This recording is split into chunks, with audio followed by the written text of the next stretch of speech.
네, 출신학교 채용차별 방지법 추진 국민운동 310개 단체들이 중심이 된 국민운동과 그리고 강득구 국회의원이 함께 오늘 기자회견을 하게 되었습니다.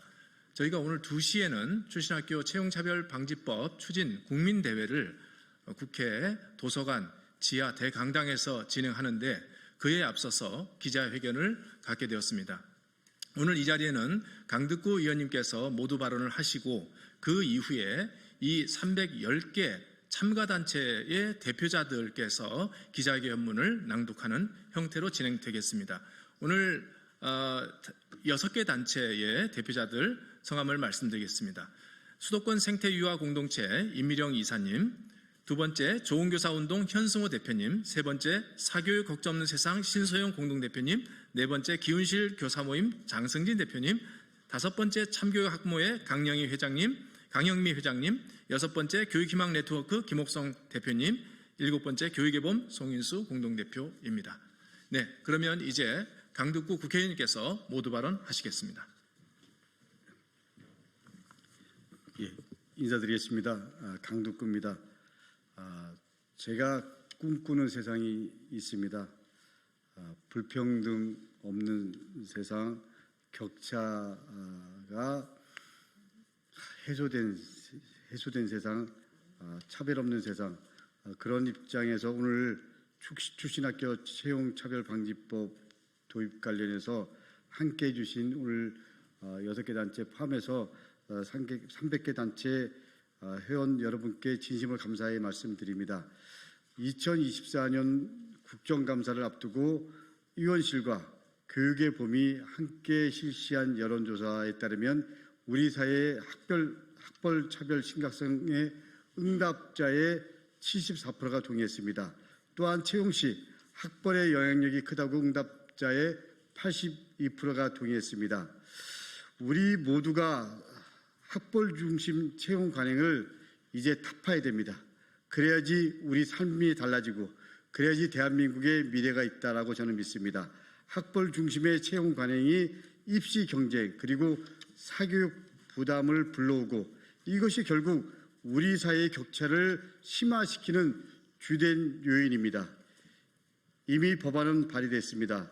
우리는 이력서의 출신학교 기재를 금지하는 내용의 채용차별의 공정화에 관한 법률 일부 개정 법률안 그리고 고졸자들의 취업을 지원하는 내용의 고등학교 졸업자의 취업 안전 및 보장을 위한 법률안을 대표 발의했습니다. 학벌 중심 채용 관행 개선을 우리 모두 힘을 모아서 바꿔야 됩니다. 오늘 오후에 출신학교 채용차별방지법 관련해서 300개 넘는 단체가 추진 국민대회를 엽니다. 오늘의 국민대회가 계기가 돼서 우리 사회의 희망을 함께 만들 수 있기를 희망합니다.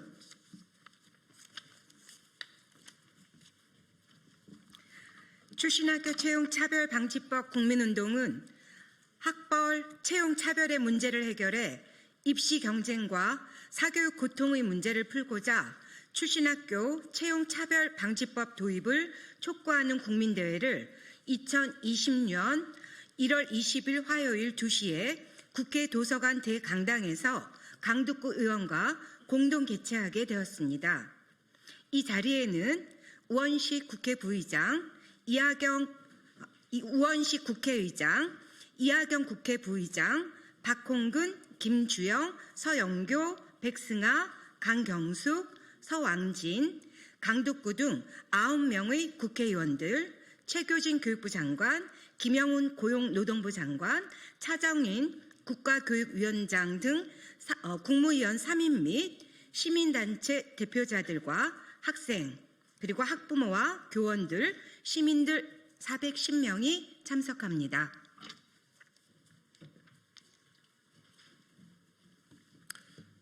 대한민국은 학벌 차별 사회입니다. 우리나라에서 가장 큰 차별이 무엇인가 국민들에게 물었더니 학력, 학벌 차별이라고 응답했습니다. 이렇게 입시나 채용 모든 영역에서 학력, 학벌 차별은 만연합니다. 출신 학교 학벌은 청소년기 특정 시점에 제한된 성취와 평가 결과에 불과한데, 고등학교 내신 수능 성적의 결과에 불과한데, 그 과거 어린 시절의 경력으로 채용 영역에서 누군가를 선택하고 배제하는 것은 올바른 일이 결코 아닙니다. 이로 인해 발생한 학벌 따기 경쟁은 입시 경쟁, 사교육 열풍, 교육 고통을 가중시키고 있습니다. 노벨 경제학상 수상자인 제임스 해커먼 시카고대 교수는 최근 2026 미국 경제학회에서 한국의 경쟁교육 시스템을 지속 불가능한 수준으로 규정하며 강한 우려를 표명, 특히 한국의 저출생 문제의 핵심이 사교육 경쟁 탓이라고 비판했습니다. 한국의 세계적인 피아니스트 임윤찬도 한국에서 고교 마지막 생활이 너무도 고통, 죽고 싶었다며 다시는 한국에 돌아오고 싶지 않다라고 이탈리아 언론에 고백한 적도 있습니다. 대한민국 국회는 이런 문제의 심각성을 알고 이미 30년 전에 1994년 국회에서 고용정책기본법 7조 1항을 개정해서 출신학교 중심의 채용 차별을 금지했습니다. 그리고 또한 2014년에는 고졸생이나 대졸생에 따라 채용 단계에서 차별하는 이른바 학력 채용 차별 관행도 금지했습니다. 이 법률들을 우리 민주당 계열 정당이 다수당일 때가 아니라 민자당, 새누리당 같은 보수 정당이 다수일 때에도 도입된 것입니다. 그런데도 이 좋은 법이 있는데도 실제로 채용 과정에서는 별로 쓸모가 없었습니다. 그 이유를 확인해 보니 이를 위반할 때 처벌할 조항이 없다는 것이 문제의 원인이었습니다. 그럼에도 정부와 의회가 이를 바로잡지 않다 보니 많은 기업들이 이런 낡은 채용 관행에서 제대로 벗어날 수가 없었습니다. 학벌을 둘러싼 입시 경쟁과 과잉 사교육비 투자로 학생들과 부모들, 교사들이 지쳐갑니다. 학력 차별로 이익을 보는 강자들은 침묵하고 손해를 보는 약자들은 소리 없이 웁니다. 그러다 보니 이 문제를 푸는 일이 더뎠습니다. 이 문제를 방치해서는 안 됩니다. AI 시대에는 학벌이 아닌 실제 역량과 성과를 평가하는 채용이 대세입니다. 이에 미국 실리콘밸리 빅테크 기업들은 학벌 배경에 상관없이 고졸자라고 할지라도 유능하다면 채용하는 새로운 트렌드 가속 페달을 밟고 있습니다.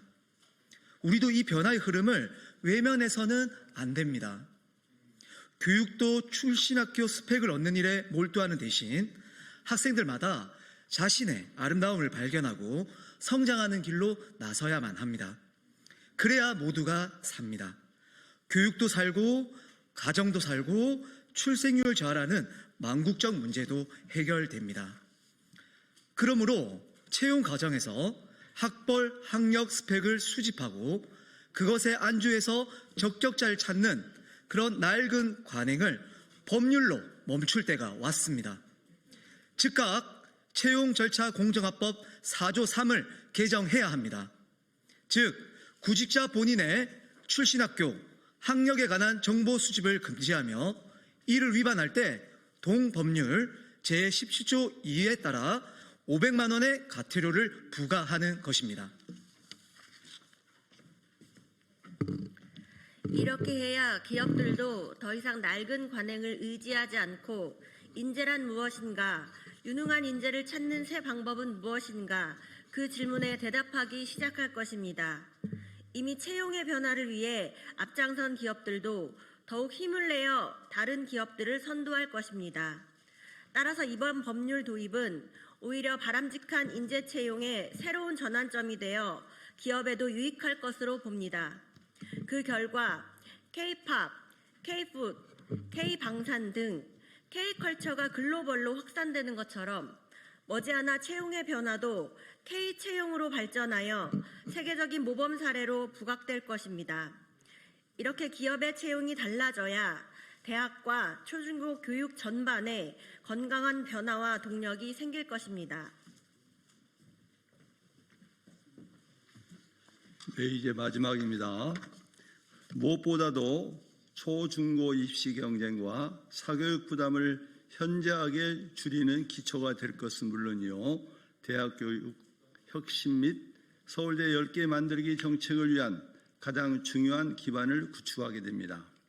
서울대 10개를 만들어도 채용시장에서 짝퉁 서울대라며 차별하게 되면 대학 정책 효과도 반감됩니다.